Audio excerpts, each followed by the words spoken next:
आज की वीडियो में हम देखेंगे बीए सेकेंड सेमेस्टर शिक्षा शास्त्र क्वेश्चन पेपर का फुल सोल्यूशन। आपका जो समय है वो रहेगा 2 घंटे और जो पूर्णांक रहेगा वो 50 नंबर का रहेगा। तो पहला क्वेश्चन है अतिलघु उत्तरी प्रश्न कि उपनयन संस्कार किसे कहते हैं। तो चलिए इसका आंसर देखते हैं।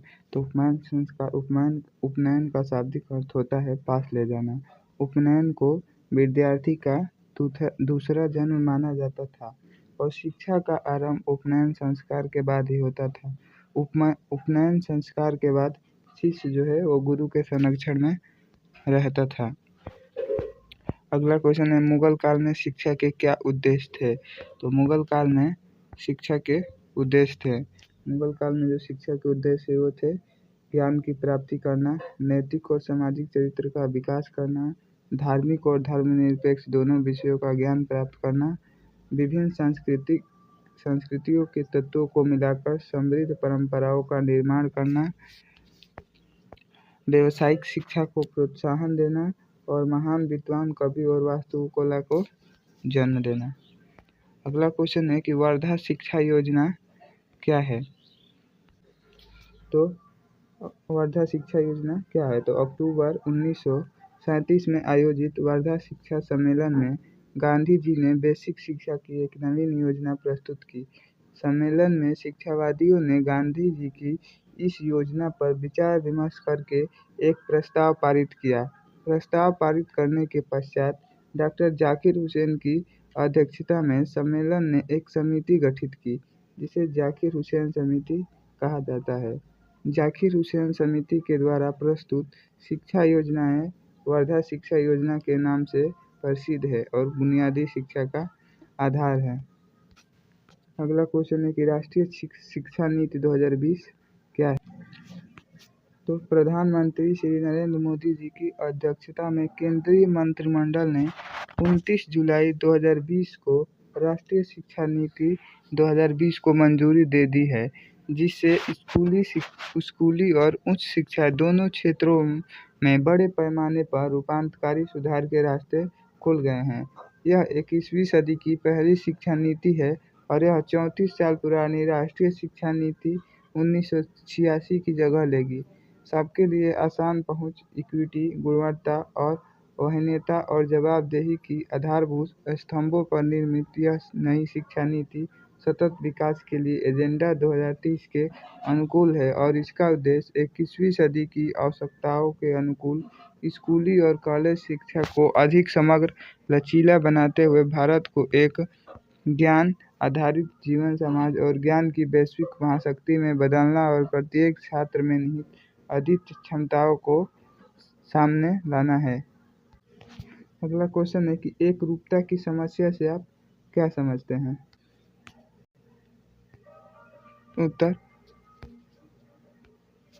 एकरूपता की समस्या का मतलब है कि सभी के लिए एक ही तरह की शिक्षा कार्यक्रम या पाठ्यक्रम का होना, जिससे सभी को समान रूप से शिक्षा मिले। यह समानता के सिद्धांत पर आधारित है, लेकिन इससे विविधता और व्यक्तिगत क्षमताओं पर ध्यान कम हो सकता है। अगला खंड ब है लघु उत्तरी प्रश्न। इसमें से केवल 5 प्रश्नों के उत्तर देने हैं। प्रत्येक प्रश्न के अधिकतम शब्द सीमा 200 शब्द है और एक क्वेश्चन जो है वो 4 नंबर का है, टोटल 20 नंबर का। पहला क्वेश्चन है कि मकतब और मदरसा में अंतर स्पष्ट कीजिए। मकतब शब्द अरबी भाषा के कुतुब शब्द से बना है, जिसका शाब्दिक अर्थ है उसने लिखा। उर्दू भाषा में कुतुब शब्द किताब का बहुवचन है। इस प्रकार मकतब वह स्थान है जहाँ बालक को लिखना या पढ़ना सिखाया जाता है। मकतब प्राथमिक शिक्षा के केंद्र थे और साधारणतः किसी मस्जिद से समृद्ध होते थे। मदरसा शब्द की उत्पत्ति अरबी भाषा के दरस शब्द से हुई है, जिसका अर्थ है भाषण देना। इस प्रकार मदरसा वह स्थान है जहाँ शिक्षण के लिए भाषण अथवा व्याख्यान विधि का उपयोग किया जाता है। इससे स्पष्ट हो जाता है कि मदरसों की शिक्षण पद्धति व्याख्यानों पर आधारित थी। मदरसे उच्च शिक्षा के केंद्र थे और सामान्यतः किसी मस्जिद से संलग्न होते थे। इन मदरसों में भिन्न भिन्न विषयों के शिक्षक थे और शिक्षा का माध्यम जो था वो फारसी था। अगला क्वेश्चन है कि वैदिक काल में शिक्षा के क्या उद्देश्य थे, बताइए। इसका उत्तर वैदिक काल में शिक्षा के प्रमुख उद्देश्य। वैदिक काल में शिक्षा के प्रमुख उद्देश्य निम्नलिखित हैं। पहला, ज्ञान और अनुभव पर बल। प्राचीन काल में शिक्षा का पहला उद्देश्य ज्ञान और अनुभव पर बल देना था। उस समय छात्रों की मानसिक योग्यता का मापदंड उनके द्वारा प्राप्त किए गए अंक, प्रमाण पत्र या उपाधि नहीं थे। अगला, चित्तवृत्तियों का निरोध। प्राचीन काल में शिक्षा का दूसरा उद्देश्य छात्रों की चित्तवृत्तियों का निरोध करना था। उस समय शरीर की अपेक्षा आत्मा को बहुत अधिक महत्व दिया जाता था, क्योंकि शरीर नश्वर है जबकि आत्मा अनश्वर। अतः आत्मा के उत्थान के लिए जप, तप एवं योग पर विशेष बल दिया जाता था। तीसरा उद्देश्य ईश्वर भक्ति व धार्मिकता का समावेश। प्राचीन भारत में शिक्षा का तीसरा उद्देश्य छात्रों में ईश्वर भक्ति और धार्मिकता की भावना का समावेश करना था। उस समय इस प्रकार की शिक्षा को सार्थक माना जाता था जो इस संसार में व्यक्ति को मुक्ति को संभव बनाए। इसीलिए कहा गया है सब विद्या या विमुक्ते। अगला जो उद्देश्य था वो था चरित्र का निर्माण करना। प्राचीन भारत में शिक्षा का चौथा उद्देश्य छात्रों के चरित्र का निर्माण करना था। उस समय व्यक्ति के चरित्र को पांडित्य से भी महत्वपूर्ण माना जाता था। अगला जो उद्देश्य था वो था व्यक्तित्व का विकास करना।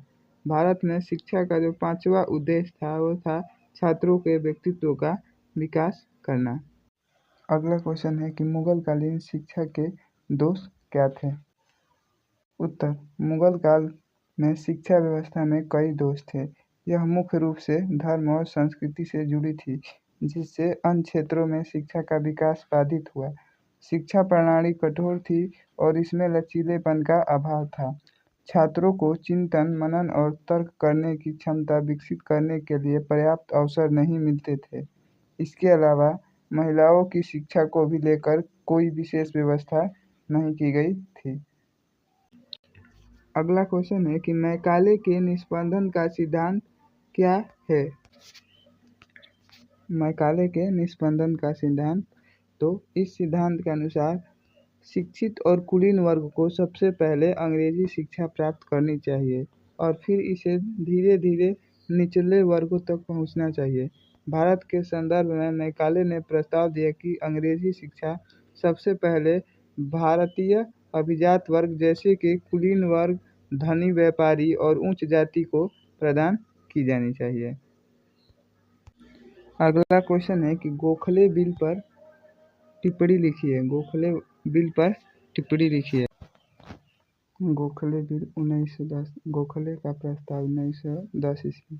गोपाल कृष्ण गोखले ने जब केंद्रीय धारा सभा के सदस्य थे तब उन्होंने 19 मार्च 1910 ईस्वी को केंद्रीय धारा सभा में अनिवार्य एवं निःशुल्क प्राथमिक शिक्षा के संबंध में एक प्रस्ताव पेश किया। यह प्रस्ताव इस प्रकार था। यह सभा सिफारिश करती है कि संपूर्ण देश में प्राथमिक शिक्षा को अनिवार्य एवं निःशुल्क बनाने का कार्य प्रारंभ किया जाए और इस संबंध में सरकारी व गैर सरकारी अधिकारियों का एक संयुक्त आयोग शीघ्र ही नियुक्त किया जाए। अपने इस प्रस्ताव के संबंध में गोखले ने निम्नलिखित सुझाव दिए। पहला, कि 6 से 10 वर्ष के आयु वर्ग के सभी बच्चों के लिए अनिवार्य एवं निःशुल्क प्राथमिक शिक्षा की व्यवस्था कीजिए। दूसरा जो सुझाव था वो था प्राथमिक शिक्षा के लिए केंद्र में अलग से प्राथमिक शिक्षा विभाग खोला जाए। अगला जो सुझाव था वो था प्राथमिक शिक्षा के नियंत्रण के लिए एक अलग से सचिव की नियुक्ति की जाए। स्थानीय निकाय और प्रांतीय सरकारें प्राथमिक शिक्षा पर होने वाले व्यय को 1:2 के अनुपात में वहन करें। वार्षिक बजट प्रस्तुत करते समय प्राथमिक शिक्षा की प्रगति का लेखा जोखा प्रस्तुत किया जाए। केंद्रीय धारा सभा के इस प्रस्ताव पर खुलकर चर्चा हुई। अधिकतर सदस्य गोखले के तर्कों से सहमत हुए और सरकार ने इन सबके लिए आश्वासन दिया। इसकी प्रमुख विशेषताएं: पहला, अनिवार्य प्राथमिक शिक्षा उन्हीं स्थानों में लागू की जाए जहां पर एक निश्चित संख्या में बालक शिक्षा ग्रहण कर रहे हों। गवर्नर जनरल को अधिकार होगा कि वह यह प्रतिशत निश्चित करे। सरकार की स्वीकृति के पश्चात ही संस्थाएं उक्त नियम लागू कर सकती है, अपनी इच्छा से नहीं। स्थानीय संस्थाओं को यह अधिकार होगा कि यह इन नियमों को वह चाहे पूरे क्षेत्र में लागू करे या किसी विशेष भाग में। पर यह अनिवार्य प्राथमिक शिक्षा का नियम लागू होगा वहाँ जहाँ 6 से 10 वर्ष तक के बालक प्राथमिक शिक्षा की अनिवार्य होगी। नियम का उल्लंघन करने वाले अभिभावकों को दंड दिया जाएगा। बालिकाओं के लिए भी धीरे धीरे प्राथमिक शिक्षा अनिवार्य कर दी जाएगी। स्थानीय संस्थाएं यदि उचित समझती हैं तो वह शिक्षा संबंधी कर भी ले सकती हैं। यदि अभिभावक की मासिक आय 100 रुपये से कम है तो वह बालक से शुल्क नहीं ली जाएगी। अधिनियम के व्यय के विषय में यह उल्लेख किया गया था कि प्राथमिक शिक्षा का व्यय भार स्थानीय बोर्डों और सरकारों द्वारा उठाया जाए, परंतु कम से कम 2/3 भाग व्यय वहन करे। अगला क्वेश्चन है, शिक्षा में पर्यवेक्षण की समस्या की चर्चा कीजिए। विशेष रूप से स्कूल पर्यवेक्षण या शैक्षिक पर्यवेक्षण शिक्षकों और कर्मचारियों के दैनिक कार्य में सुधार के लिए मूल्यांकन, आकलन और मार्गदर्शन की प्रक्रिया को संदर्भित करता है। अंततः यह मार्गदर्शन सीखने की उच्च स्तर की सहभागिता और बेहतर छात्र परिणाम प्रदान करने के अंतिम लक्ष्य पर आधारित। अगला क्वेश्चन है, उच्च शिक्षा में विद्यार्थियों की समस्याओं के कारणों का उल्लेख कीजिए। उत्तर, उच्च शिक्षा में विद्यार्थियों के समस्या के कई कारण हैं, जिनमें से कुछ प्रमुख कारण हैं: वित्तीय कठिनाई, शैक्षणिक चुनौती, सामाजिक और सांस्कृतिक मुद्दे और संस्थानों के भीतर की समस्याएं। वित्तीय कठिनाई: उच्च शिक्षा की बढ़ती लागत, ट्यूशन फीस, रहने का खर्च और अन्य शुल्क में वृद्धि से कई छात्रों के लिए उच्च शिक्षा प्राप्त करना मुश्किल हो गया है। ऋण और ब्याज की समस्या: शिक्षा के लिए ऋण लेने वाले छात्रों को ऋण चुकाने में कठिनाई होती है, जिससे उनकी वित्तीय स्थिति खराब होती जा रही है। कम आय वाले परिवारों के छात्रों की समस्याएं: कम आय वाले परिवारों के छात्रों को शिक्षा जारी रखने के लिए अक्सर काम करना पड़ता है, जिससे उनकी पढ़ाई पर असर पड़ता है। छात्रवृत्ति और वित्तीय सहायता की कमी: कई छात्रों को पर्याप्त छात्रवृत्ति और वित्तीय सहायता नहीं मिलती, जिससे उन्हें आर्थिक रूप से मुश्किलों का सामना करना पड़ता है। संस्थानों के भीतर की समस्याएं: शिक्षण की गुणवत्ता में कमी: कुछ संस्थानों में शिक्षण की गुणवत्ता कम होती है, जिससे छात्रों को ज्ञान प्राप्त करने में कठिनाई होती है। संकाय की कमी: कुछ संस्थानों में शिक्षकों की कमी होती है, जिससे छात्रों को उचित मार्गदर्शन और सहायता नहीं मिल पाती। पर्याप्त सुविधाओं की कमी: कुछ संस्थानों में छात्रों के लिए पर्याप्त पुस्तकालय, प्रयोगशाला और अन्य सुविधाएं उपलब्ध नहीं होती हैं। प्रासंगिक ज्ञान की कमी: कुछ संस्थानों में छात्रों को व्यवहारिक ज्ञान और अनुभव प्राप्त करने का अवसर नहीं मिलते हैं। सामाजिक और सांस्कृतिक मुद्दे: संस्कृति और भाषा की बाधा: कुछ छात्रों को नए वातावरण में खुद को समायोजित करने के लिए नई भाषा या संस्कृति से परिचित होने में कठिनाई होती है। अकेलेपन और सामाजिक अलगाव: कुछ छात्रों को कॉलेजों में सामाजिक रूप से अकेलेपन और अलगाव का अनुभव होता है, जिससे वो पढ़ाई में ध्यान केंद्रित नहीं कर पाते। अशिक्षा और सामाजिक पूर्वाग्रह: कुछ छात्रों को अपनी सामाजिक पृष्ठभूमि, लिंग या जाति के कारण भेदभाव का सामना करना पड़ता है। पारिवारिक दबाव और उपेक्षाएं: कुछ छात्रों को अपने परिवार के दबाव और उपेक्षाओं का सामना करना पड़ता है, जिससे वह अपनी शिक्षा पर ध्यान केंद्रित नहीं कर पाते। शैक्षणिक चुनौतियाँ, कठिन पाठ्यक्रम और परीक्षा: उच्च शिक्षा के पाठ्यक्रम और परीक्षा प्रणाली में कई छात्रों के लिए कठिन और चुनौतीपूर्ण होते हैं। भाषा और संचार कौशल की कमी। कई छात्रों को अंग्रेजी या अन्य भाषाओं में संचार करने में कठिनाई होती है, जिससे उन्हें पढ़ाई में दिक्कत होती है। समय प्रबंधन की कमी। छात्रों को अपने समय का प्रबंधन करने में कठिनाई होती है, जिससे वे अपने अध्ययन और अन्य गतिविधियों के बीच संतुलन नहीं बना पाते। अध्ययन सामग्री तक पहुंच की कमी। कुछ छात्रों को ऑनलाइन या अन्य संसाधनों के माध्यम से अध्ययन सामग्री तक पहुंच प्राप्त करने में कठिनाई होती है। अगला क्वेश्चन है कि शिक्षा पर जनसंख्या विस्फोट के कारणों की व्याख्या कीजिए। उत्तर: जनसंख्या विस्फोट का शिक्षा पर नकारात्मक प्रभाव पड़ता है। अधिक जनसंख्या होने से शिक्षा के संसाधनों पर दबाव पड़ता है, जिससे गुणवत्ता और पहुंच में कमी आती है। इसके अलावा जनसंख्या विस्फोट से सामाजिक और आर्थिक समस्याएं भी पैदा होती हैं, जो शिक्षा के स्तर को कम करती हैं। विस्तृत विवरण। जनसंख्या विस्फोट का शिक्षा पर निम्नलिखित नकारात्मक प्रभाव पड़ता है। पहला, संसाधनों पर दबाव। जनसंख्या वृद्धि के कारण शिक्षा के संसाधनों पर दबाव पड़ता है, जैसे कि शिक्षक, कक्षाएं और पाठ्यपुस्तकें। इससे कक्षाएं बड़ी हो जाती है और शिक्षकों को हर छात्र पर व्यक्तिगत ध्यान देने में कठिनाई होती है। गुणवत्ता में कमी। अधिक जनसंख्या होने से शिक्षा की गुणवत्ता में कमी आ सकती है। शिक्षकों को दबाव बढ़ने से वे हर छात्र को अच्छी तरह से नहीं पढ़ा पाते हैं। इसके अलावा संसाधनों की कमी के कारण शिक्षा प्रणाली में सुधार करना मुश्किल हो जाता है। पहुंच में कमी। जनसंख्या विस्फोट के कारण शिक्षा तक पहुंच में भी कमी आ जाती है। अधिक जनसंख्या के कारण विद्यालय दूर हो जाते हैं और छात्रों को विद्यालय जाने में कठिनाई होती है। इसके अलावा कई परिवारों के पास बच्चों को विद्यालय भेजने के लिए पैसे भी नहीं होते। सामाजिक और आर्थिक समस्याएं। जनसंख्या विस्फोट से सामाजिक और आर्थिक समस्याएं भी पैदा होती हैं, जो शिक्षा के स्तर को और कम करती हैं। अधिक जनसंख्या होने से गरीबी, बेरोजगारी और असमानता बढ़ती है, जो शिक्षा के लिए एक बाधा बन सकती है। अशिक्षा और निरक्षरता। जनसंख्या विस्फोट से अशिक्षा और निरक्षरता की समस्या भी बढ़ती है, क्योंकि अधिक बच्चे होने से कई परिवारों को उन्हें विद्यालय भेजने में कठिनाई होती है। समाधान। जनसंख्या विस्फोट के कारण शिक्षा पर पड़ने वाले नकारात्मक प्रभावों को कम करने के लिए निम्नलिखित उपाय किए जा सकते हैं।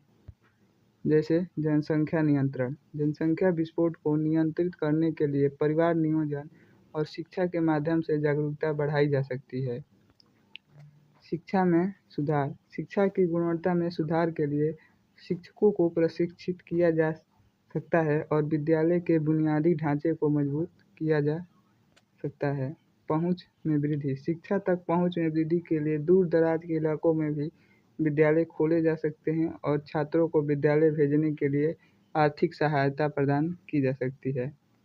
सामाजिक और आर्थिक सुधार। सामाजिक और आर्थिक सुधारों के माध्यम से गरीबी, बेरोजगारी और असमानता को कम किया जा सकता है, जिससे शिक्षा के लिए एक बेहतर माहौल बन सके। इन उपायों के माध्यम से जनसंख्या विस्फोट के कारण शिक्षा पर पड़ने वाले नकारात्मक प्रभावों को कम किया जा सकता है और शिक्षा के स्तर को बेहतर बनाया जा सकता है। अगला क्वेश्चन है खंड स दीर्घ उत्तरी प्रश्न। किन्हीं दो प्रश्नों के उत्तर दीजिए। प्रत्येक प्रश्न के उत्तर की अधिकतम शब्द सीमा 500 शब्द है। इसमें 2 क्वेश्चन हैं, एक क्वेश्चन 10 नंबर का। पहला क्वेश्चन है कि बौद्धकालीन शिक्षा के उद्देश्य, प्रक्रिया एवं पाठ्यक्रम का वर्णन कीजिए। बौद्धकालीन शिक्षा के क्या उद्देश्य थे? बौद्धकालीन शिक्षा के निम्नलिखित उद्देश्य थे। पहला, ज्ञान का विकास। महात्मा बुद्ध के अनुसार इस संसार के समस्त दुखों का कारण अज्ञान है, अतः उन्होंने निर्वाण की प्राप्ति के लिए सच्चे ज्ञान के विकास पर बल दिया। बौद्ध शिक्षा का यह सर्वप्रमुख उद्देश्य एवं आदर्श था। चरित्र निर्माण पर बल। महात्मा बुद्ध ने सदाचार पर बल दिया, अतएव बौद्ध शिक्षा प्रणाली में सात्विक जीवन एवं शुद्ध विचार छात्र जीवन का आदर्श था। व्यक्तित्व का विकास। आत्मसम्मान, आत्मविश्वास एवं आत्मनियंत्रण के भाव विद्यार्थी में उत्पन्न किए जाते थे। नम्रता, सहनशीलता एवं शिष्टाचार का महत्व था। सामाजिक कर्तव्यों पर बल। यद्यपि इस काल में जीवन का परम लक्ष्य निर्वाण प्राप्ति था, फिर भी सामाजिक जीवन की उपेक्षा नहीं की गई थी। व्यावसायिक कुशलता का उन्नयन। शिक्षा का उद्देश्य व्यावसायिक कुशलता का उन्नयन एवं कला कौशल का विकास करना भी था। बौद्धकालीन शिक्षा के पाठ्यक्रम। बौद्धकालीन शिक्षा 2 स्तरों पर विभाजित थी, इसलिए उसका पाठ्यक्रम भी 2 प्रकार का था। पहला समान प्राथमिक शिक्षा का पाठ्यक्रम, दूसरा उच्च शिक्षा का पाठ्यक्रम। समान प्राथमिक शिक्षा का पाठ्यक्रम। वर्णमाला के ज्ञान हेतु पहले 46 अक्षरों वाली सिद्धि-अस्तु नामक बाल पोथी पढ़ाई जाती थी। इससे छात्रों को वर्णमाला के अक्षरों का ज्ञान प्राप्त होता था। इसके बाद छात्र शब्द विद्या, चिकित्सा विद्या, देव तथा अध्यात्म विद्या का अध्ययन करते थे। उच्च शिक्षा का पाठ्यक्रम।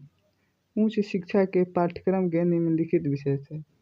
पहला बौद्ध धर्म, जैन धर्म, हिंदू धर्म, अध्यात्म दर्शन, संस्कृत, पाली, नक्षत्र मूल गण विद्या, खगोल शास्त्र, तर्कशास्त्र, कानून, औषधि शास्त्र, प्रशासन, दर्शन, राज्य व्यवस्था और ईश्वर शास्त्र। अगला क्वेश्चन है, विश्वविद्यालय शिक्षा आयोग की प्रमुख नीतियाँ कौन कौन सी थी?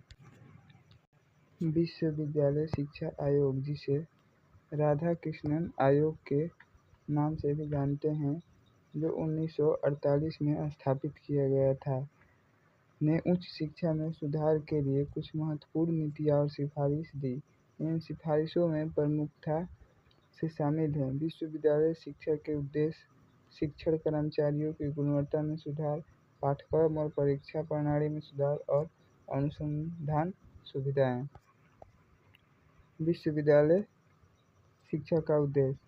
आयोग ने विश्वविद्यालय शिक्षा को केवल ज्ञान और प्रशिक्षण तक सीमित न रखकर, बल्कि नेतृत्व, सामाजिक दक्षता और जीवन के उच्च मूल्यों के लिए प्यार जैसे उद्देश्यों को भी शामिल करने की सिफारिश की। शिक्षण कर्मचारियों की गुणवत्ता। आयोग ने विश्वविद्यालय की शिक्षा की गुणवत्ता को शिक्षकों की गुणवत्ता पर निर्भर बताया और उनकी योग्यता और अनुभव को बेहतर बनाने की सिफारिश की। पाठ्यक्रम और परीक्षा प्रणाली। आयोग ने विश्वविद्यालय में प्रवेश के लिए 12 साल की स्कूली शिक्षा को अनिवार्य करने, परीक्षा प्रणाली में सुधार करने और निबंध प्रकार के प्रश्नों के साथ वस्तुनिष्ठ प्रश्नों और मौखिक परीक्षणों को भी शामिल करने की सिफारिश की। अनुसंधान सुविधाएं। आयोग ने विश्वविद्यालय शिक्षा के उच्च स्तर पर अनुसंधान के महत्व पर बल दिया और कहा कि विश्वविद्यालय में अनुसंधान के लिए उचित सुविधाएं होनी चाहिए। अन्य सिफारिशें। आयोग ने व्यावसायिक शिक्षा को बढ़ावा देने, विश्वविद्यालयों अनुदान आयोग (यूजीसी) की स्थापना करने और उच्च शिक्षा में सुधार करने के लिए अन्य कई सिफारिशें भी दी। अगला क्वेश्चन है कि भारतीय शिक्षा व्यवस्था को प्रभावित करने वाले कारकों का वर्णन कीजिए। उत्तर: भारतीय शिक्षा व्यवस्था को कई कारक प्रभावित करते हैं, जिनमें से कुछ महत्वपूर्ण हैं, जैसे सामाजिक आर्थिक कारण, सांस्कृतिक कारण, राजनीतिक कारण और तकनीकी कारण। इन कारकों का शिक्षा व्यवस्था पर गहरा प्रभाव पड़ता है और वे सभी एक दूसरे से जुड़े हुए हैं। पहला, सामाजिक आर्थिक कारण। आर्थिक असमानता। भारत में आर्थिक असमानता शिक्षा तक पहुंच में महत्वपूर्ण बाधा है। गरीब परिवारों के बच्चों को शिक्षा प्राप्त करने में कई चुनौतियों का सामना करना पड़ता है, जैसे कि फीस, किताबें और अन्य आवश्यकताएं सामग्रियों की लागत। साक्षरता दर। साक्षरता दर कम होने से भारत शिक्षा व्यवस्था में बाधा उत्पन्न होती है। कम साक्षरता दर का अर्थ है कि कम लोग शिक्षा का लाभ उठा पा रहे हैं और शिक्षा के महत्व को समझ पा रहे हैं। शिक्षा पर खर्च। शिक्षा पर सरकार द्वारा कम खर्च किया जाना शिक्षा व्यवस्था में एक बड़ी समस्या है। कम खर्च के कारण शिक्षा की गुणवत्ता पर बुरा असर पड़ता है और शिक्षा तक पहुंच में भी कमी आती है। परिवार का आकार। बड़े परिवार शिक्षा पर खर्च को सीमित कर सकते हैं, जिससे शिक्षा तक पहुंच में कमी आती है। अगला कारण सांस्कृतिक कारक। जाति और लिंग। जाति और लिंग के आधार पर भेदभाव शिक्षा में एक बड़ी समस्या है। कुछ जातियों और लिंगों को शिक्षा प्राप्त करने में अधिक कठिनाई होती है और वे शिक्षा के अवसरों से वंचित रह जाते हैं। भाषा। भारत में कई भाषाएं बोली जाती हैं और शिक्षा के माध्यम के रूप में कौन सी भाषा का उपयोग करना है, यह एक महत्वपूर्ण मुद्दा है। कुछ लोग मातृभाषा में शिक्षा देने की वकालत करते हैं, जबकि कुछ लोग अंग्रेजी को शिक्षा का माध्यम बनाना चाहते हैं। शिक्षा के प्रति दृष्टिकोण। भारत में शिक्षा के प्रति दृष्टिकोण भी अलग अलग होता है। कुछ लोग शिक्षा को ज्ञान और कौशल प्राप्त करने का साधन मानते हैं, जबकि कुछ लोग इसे केवल नौकरी पाने का साधन मानते हैं। अगला कारण है राजनीतिक कारक। शिक्षा नीति। शिक्षा नीति शिक्षा व्यवस्था को प्रभावित करती है। सरकार की शिक्षा नीति शिक्षा की गुणवत्ता, पहुंच और समानता को प्रभावित करती है। राजनीतिक हस्तक्षेप। राजनीतिक हस्तक्षेप शिक्षा व्यवस्था में एक समस्या है। राजनीतिक हस्तक्षेप के कारण शिक्षा की गुणवत्ता में कमी आती है और शिक्षा व्यवस्था में भ्रष्टाचार भी होता है। शिक्षण संस्थानों में राजनीतिक प्रभाव। शिक्षण संस्थानों में राजनीतिक प्रभाव भी शिक्षा व्यवस्था को प्रभावित करता है। राजनीतिक प्रभाव के कारण शिक्षा के पाठ्यक्रम और शिक्षण विधियों पर बुरा असर पड़ता है। तकनीकी कारण। तकनीकी विकास। तकनीकी विकास शिक्षा व्यवस्था में सुधार लाने में मदद कर सकता है। उदाहरण के लिए ऑनलाइन शिक्षा और डिजिटल सामग्री शिक्षा तक पहुंच को बढ़ा सकते हैं। Digital device. भारत में डिजिटल डिवाइस भी शिक्षा व्यवस्था को प्रभावित करता है। डिजिटल डिवाइस का मतलब है कि कुछ लोगों के पास तकनीकी उपकरण और इंटरनेट तक तो पहुंच है, जबकि कुछ लोगों के पास नहीं है। डिजिटल शिक्षा। डिजिटल शिक्षा शिक्षा व्यवस्था में सुधार लाने में मदद कर सकती है, लेकिन यह सुनिश्चित करना महत्वपूर्ण है कि सभी छात्र डिजिटल शिक्षा तक पहुंच प्राप्त कर सकें। निष्कर्ष। भारतीय शिक्षा व्यवस्था को प्रभावित करने वाले कई कारक हैं, जिनमें से कुछ सामाजिक, आर्थिक, सांस्कृतिक, राजनीतिक और तकनीकी हैं। इन कारकों का शिक्षा व्यवस्था पर गहरा प्रभाव पड़ता है और वे सभी एक दूसरे से जुड़े हुए हैं। शिक्षा व्यवस्था में सुधार लाने के लिए इन कारकों पर ध्यान देना और उन्हें दूर करना आवश्यक है। अगला क्वेश्चन है कि साइबर की दुनिया की समस्याएं और बढ़ते तनाव का विस्तार में वर्णन कीजिए। उत्तर। साइबर की दुनिया में बढ़ती समस्याएं और तनाव का एक विस्तृत वर्णन निम्नलिखित है। जैसे साइबर अपराध, साइबर सुरक्षा और साइबर युद्ध जैसे मुद्दों ने साइबर दुनिया में तनाव और चिंता पैदा की है। इनमें से कुछ चिंताएं व्यक्तियों, व्यवसायों और संस्कारों को गंभीर रूप से प्रभावित करती हैं। साइबर अपराध। साइबर अपराध की व्यापकता। साइबर अपराध तेजी से बढ़ रहा है और यह लगभग सभी उद्योगों को प्रभावित कर रहा है। विभिन्न प्रकार के साइबर अपराध। साइबर अपराध में hacking, virus, fishing, ransomware, data चोरी और अन्य साइबर हमले शामिल हैं। साइबर अपराध का प्रभाव। साइबर अपराध का वित्तीय, प्रतिष्ठात्मक और व्यक्तिगत नुकसान दोनों का प्रभाव पड़ता है। साइबर सुरक्षा। साइबर सुरक्षा की चुनौतियाँ। साइबर सुरक्षा पेशेवर की कमी है और साइबर सुरक्षा उद्योगों में एक गंभीर कौशल अंतर है। साइबर सुरक्षा में निवेश। साइबर सुरक्षा में निवेश करना आवश्यक है, लेकिन यह एक जटिल और निरंतर प्रक्रिया है। साइबर सुरक्षा जागरूकता। साइबर सुरक्षा के बारे में जागरूकता बढ़ाना महत्वपूर्ण है और व्यक्तियों को साइबर अपराधों से बचने के लिए प्रशिक्षित किया जाना चाहिए। साइबर युद्ध। साइबर युद्ध की बढ़ती चिंता। साइबर युद्ध एक बढ़ती चिंता का विषय है और यह राष्ट्रों और संगठनों के बीच तनाव बढ़ा रहा है। साइबर युद्ध के उपकरण। साइबर युद्ध में साइबर हमले, साइबर जासूसी और साइबर आतंकवाद जैसे विभिन्न उपकरण शामिल हैं। साइबर युद्ध का प्रभाव। साइबर युद्ध का आर्थिक, राजनीतिक और सामाजिक प्रभाव हो सकता है। बढ़ता तनाव। साइबर अपराध और साइबर युद्ध से तनाव। साइबर अपराध और साइबर युद्ध से व्यक्तियों और व्यवसायों में तनाव बढ़ रहा है। साइबर सुरक्षा से तनाव। साइबर सुरक्षा पेशेवरों को उच्च स्तर का तनाव होता है क्योंकि उन्हें साइबर हमलों से लगातार संघर्ष करना पड़ता है। साइबर दुनिया में गोपनीयता का खतरा। साइबर दुनिया में गोपनीयता का खतरा बढ़ रहा है और व्यक्तियों को अपनी व्यक्तिगत जानकारी सुरक्षा के लिए चिंतित होना पड़ रहा है। निष्कर्ष। साइबर की दुनिया में समस्याएं और तनाव बढ़ रहे हैं और यह एक गंभीर चिंता का विषय है। व्यक्तियों, व्यवसायों और सरकार को साइबर अपराध और साइबर युद्ध से बचने के लिए साइबर सुरक्षा में निवेश करना और जागरूकता बढ़ाना आवश्यक है। साइबर दुनिया में तनाव को कम करने के लिए साइबर सुरक्षा विशेषज्ञों को प्रशिक्षित करना और साइबर सुरक्षा जागरूकता बढ़ाना महत्वपूर्ण है।